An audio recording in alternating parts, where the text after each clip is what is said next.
সালাম গাইস, আজকের পর্বে আমি আপনাদেরকে দেখাবো এনিমি আর্টের লাস্ট অংশ।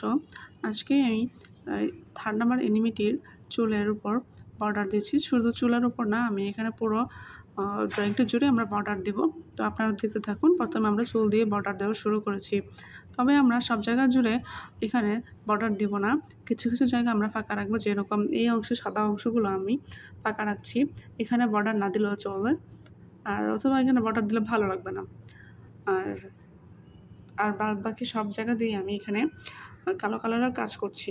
তো বাম পাশের কাজ করার ফাঁকে কাজ করা তো আমি যখন এখানে বর্ডারটি দিচ্ছিলাম, তখন আমি এটাও ভাবছিলাম যে কাজটা কখন শেষ হবে। মানে আর ধৈর্য কুলাচ্ছিল না। কিছু কিছু কাজ থাকে, মানে শেষ করতে আর ইচ্ছা হয় না, বা যথোপযুক্ত সময়ের আগে শেষ করে ফেলতে ইচ্ছা করে, আর ভালো লাগে না কাজগুলো। এটারও ক্ষেত্রেও সেম হয়েছে।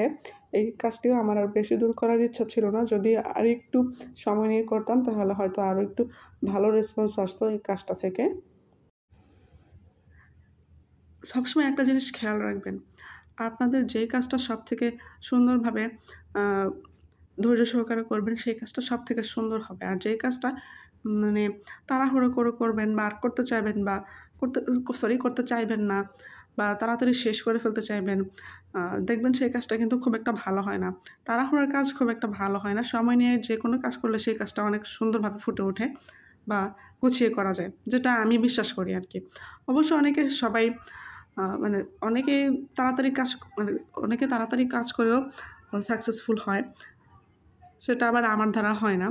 আমার যে কোনো কাজ করতে একটু সময় নিয়ে মনোযোগ সহকারে কাজ করতে আমি ভালোবাসি বা পছন্দ করি। তো কথা বলার ফাঁকে ফাঁকে আমি এখানে ডান পাশে বর্ডার, এই চুলটিতে আমি ছাই কালার দিতে পারতাম ইচ্ছা করলে পুরোটা জুড়ে, যেহেতু মেইন পিকচারটিতে এখানে পুরো চুল জুড়েই আছে ছাই কালার। কিন্তু আমার কাছে কেন যেন মনে হলো ছাই কালার পুরোটা না দিয়ে যদি আমি এখানে মাল্টি কালার দিই তাহলে ভালো লাগবে। তো আপনারা দেখতে পাচ্ছেন আমাদের চুলের কাজ শেষ। এখন আমরা ওর জামার কাজটি করছি।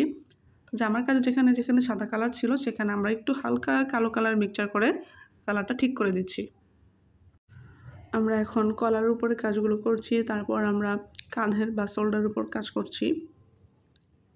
আর কাজ করব না, শুধুমাত্র একটু হালকা এখানে ছায়ার কাজ হবে, নাকের উপর একটু শেড আসবে, সেই শেডটার কাজ করছি। আর গলার নিচে তো ছায়া লাগবে, সেটা আর বলার অপেক্ষা রাখে না। তো আপাতত বিদায়, আল্লাহ হাফেজ।